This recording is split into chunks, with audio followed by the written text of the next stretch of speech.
Good morning, students. We'll continue the 12th standard economics. In that 11th chapter is that economic development and planning. First, we'll go and see what is the meaning of development and underdeveloped country. A concept of development differs structural changes. That means infrastructure betterment, infrastructure level buildings, it should be increased. Its standard should be increases actually to say that one. So after the Second World War, all the economists has analyzed that how we can develop the underdeveloped countries. Underdeveloped countries means we can say Pakistan, Nepal, Myanmar, we can say UDC in short form, underdeveloped country. This underdeveloped country, once it was colonial, under the colonial of England. England அடிமையா இருந்தவங்க. At least or the European countries they were in the colonial. Next, we'll go for the approaches to economic development. There are two main approaches. First one is a traditional approach and second one is a new welfare oriented approach. First, traditional approach.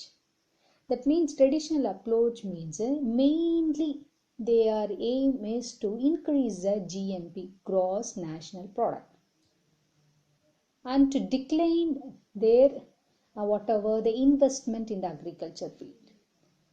Instead of that one, adukku badila manufacturers, service sectors, industrialization growth they will give the importance, and they think that economic growth, that is a GNP, can be increased if investment does on the industrialization, so that the down people, that means lower level people's standard of living can be increased. Next is a new welfare oriented approach. New welfare oriented approach means their main aim is to reduce the poverty and inequality and also unemployment, and with the growing economy, economic level grow on, but this and all should be reduced. That means redistribute the growth of a, that means national income can be distributed equally to all the people. Other than redistribution with the growth, income and redistribute பண்ணிட்டு then they should go for the growth. That is a popular slogan. அதுதான் அந்த new welfare oriented approach ஓட main slogan. So according to that, the development must be, they should have a reduction in inequality and eradicate the absolute poverty. Eradicate absolute poverty ஏழ்மையே ஃபுல்லாவே ஒழிச்சுனா அதுதான் eradicate of absolute poverty. Next, underdeveloped country. Underdeveloped, that means UDC. They want that means they category predominance or whatever, that means important given mainly to primary sectors. அப்படின்னா primary sectors mean agriculture, low per capita income, and they have to reduce the poverty and reduce the inequality, distribution of mainly income and distribute பண்றதுல equality இருக்கணும், wealth also, and also they think that low rate of capital formation and the overpopulation should not be there, and they should have high employment should be there, and the rate of unemployment should be reduced. A technological background should not be there. If this condition, if it's their technological background irukku, high rate of unemployment if it's there, wealth is not and income is not distributed properly, rate of capital is very low, that is national income of each country is very low na, that is called as underdevelopment. எல்லாத்துலயும் low level, அதுதான் underdeveloped அப்படின்னு. So according to this, here if it's that country, if it's underdeveloped country means the people in that country extremely low in their income and standard of living also will be low, rate of a population also will be increases. The population started increasing mean and each person's per capita income will reduces. So this is what the meaning of a underdeveloped country. So according to the World Bank, as a categorized, classified, how they can define இப்போ இந்த country developed and the country underdeveloped, developing country, how they can identify it in the World Bank has classified. First you can see in the down, you can see here GNP, gross national income. That means that per capita income of a national should be $906 and below. அதுக்கு கீழே இருந்தா that country will be it is called as an underdeveloped country. Next, if a country is, if it's ranging between a dollar of 906 to dollar of 11,115 and the level that can be a developing country. Developed country அப்படினா GNP of capital 11,116 or more than that, if it's not, that country can be developed country. இதை வச்சு தான் ஒரு national income of a country வச்சு தான் that country can be developed country, underdeveloped country, developing country, and they will categorize. This was categorized by the World Bank. Next, we'll go for the economic growth versus economic development. So what is the meaning of state of development? Economic growth level, state of development enna eppadi irukum? So the problem of underdeveloped country ku problem out growth, next level how our country has to be moved on, should be there. Next, nature and level of changes, how we have to change that condition. Means development is it is continuous or spontaneous or long term or gradual or steady. அப்படின்னா development process வந்து for 5 years industry, 5 years agriculture, that discontinuous. Otherwise gradually, slowly, for long period of 5 years, 10 years we are going steadily going அப்படின்னு see, look after that one. That is called as a natural and level of changes. Next, scope of changes. That means our growth, whatever we are giving output, that is a profitable or not. My expense is 1,000 rupees na, இப்போ 1,000 rupees நான் expense பண்றேன்னா என்னோட profit வந்து 2,000 வரணும். அப்பதான் my business is profit. Same way for a country also, I'm using the resource of national resources, I'm using natural resources, what is available in the country na. If I'm using that resources means I should get a profit, otherwise loss for the country itself. So that should be reduction of poverty, inequality, unemployment should be reduced using all resources. If it's there only, that can be developed, that resources can give the profit to you. That is the scope of change. And the scope of change na income kudukra change irukonu, loss kudukra change irundha it's a loss for the country itself. See, you can see the diagram, quantity aspect, quality aspect, and the well as you can see their economic growth versus economic, the people growth, money growth, it should be there. Adha economic growth versus economic development. Both the standard of living of a country also should be there. Healthy life of a citizens also should be there. Adha inga solla varanga development, economic growth and the economic development. That is the main theme.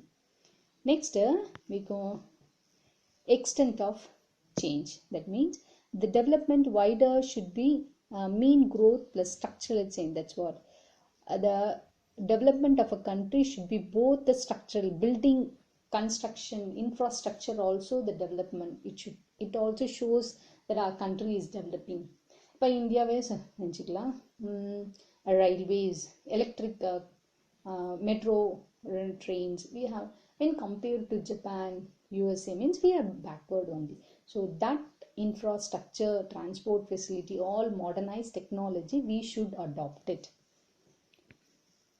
Next, measurement of economic development. In the economic development, how we can measure it? When our country is going on a growth field, it's not. How we can identify?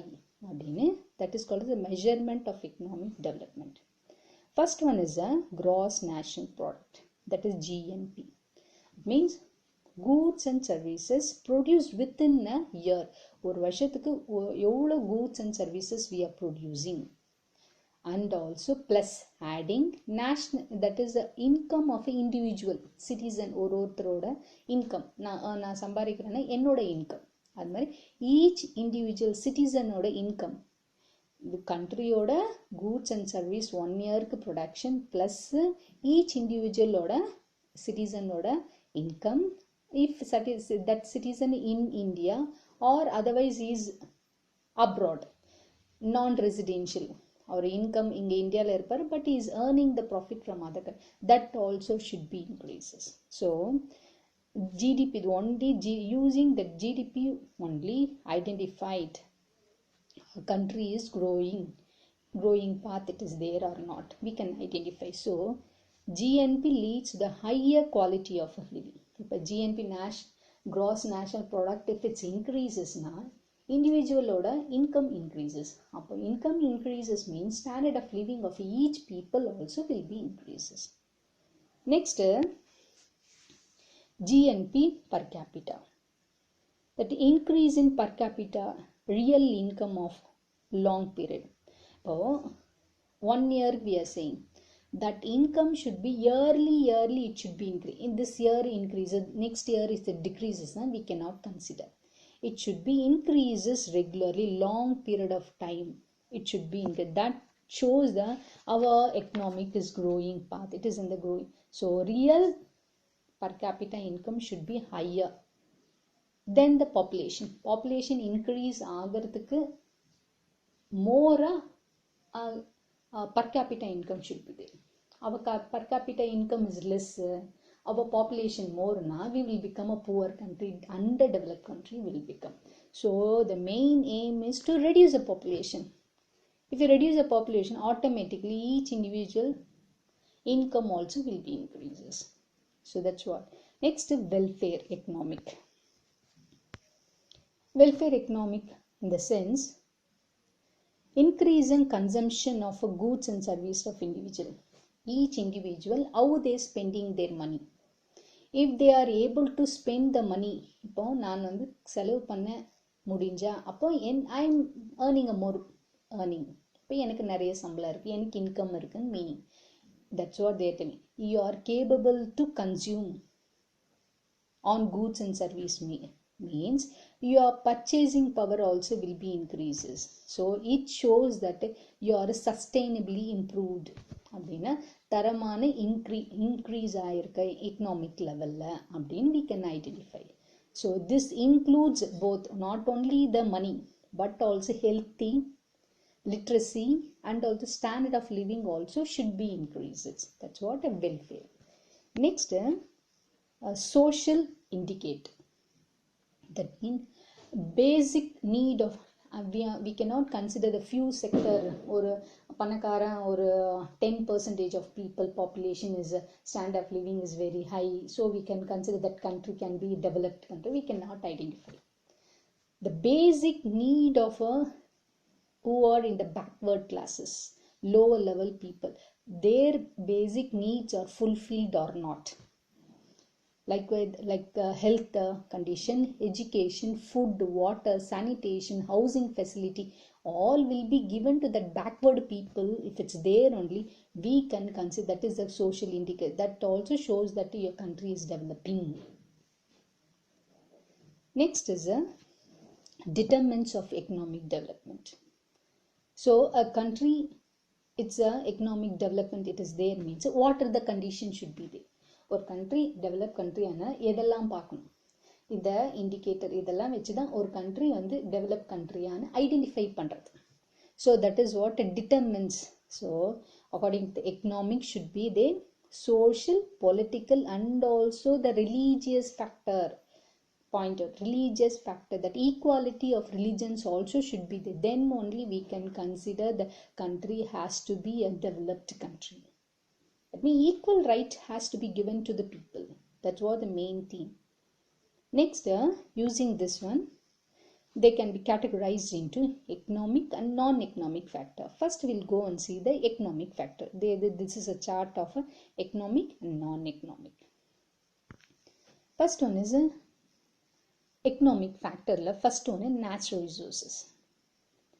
So according to the economics, they are saying, if a country have a abundance, more natural resources is there, means that country can be achieved or fastly, rapidly they can go in the economic growth.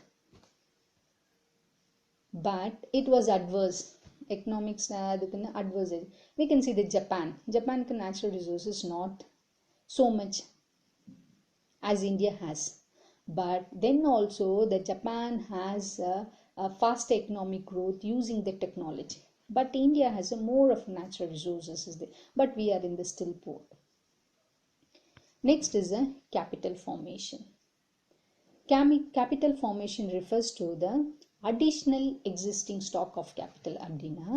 Additional technology we are using. Already we are in the technology. If we are achieved means adding to that technology, developing that technology to the next stage. That additional technology should be added. Capital, stock of capital goods we have to add it. Like in the field of health, education, research also should be added. If in this or if it's increasing means, that means adopting advanced technology in this field means we can use the resources better without wasting the resources we can. Then we can expand the market, industrial market, for the economic growth. Next, size of market. If your market size is more means you can produce and sell your product more. If it's there, if your selling and production is more means automatically national per capita income is more. So that's why all the developed country, with the help of a WTO, World Trade Organization, that started expanding their market to the other countries. Next is the structural changes. As we said, the structural changes have three basic sectors. First one is a primary. That means agriculture, animal husbandry, forestry. Okay. Next, the second sector is that industrial production, construction of buildings, both maybe transport, or dams we can say, everything. Territorial sector also. And also next is the trade and the banking commerce. All it should be in the growth. A technological advance it should be there. And also they are telling, if the country is predominantly, that means the country gives a more important agriculture means it remains backward. The progress of the country takes a longer time. Next, the financial system. Financial system means the organization of banking system of a country should be organized. Money market facility should be available, should be there. That is what the financial system. Next is a marketable surplus. A marketable surplus in the sense in the agriculture field. If a farmer is doing agriculture means our agriculture whatever he is producing, that production harvest arvadaila and avaroda வீட்டுக்கு his own purpose he'll take. Then excess whatever surplus is there, that surplus only he'll started selling in the market. So that's why they're telling, if the surplus is more only, he can earn more profit. Then only he will have a purchasing power, more purchasing power will be. Then only we can increase the employment opportunity. So that's what, after if the surplus is more, the farmer can produce a surplus only, we can develop that employment opportunity. Then only we can increase the national income. Next is a foreign trade. Foreign trade means a balanced trade between the countries, and also foreign exchange reserves and stable exchange should be there. Next is the economic system. That means better growth rate. A control growth rate should be there.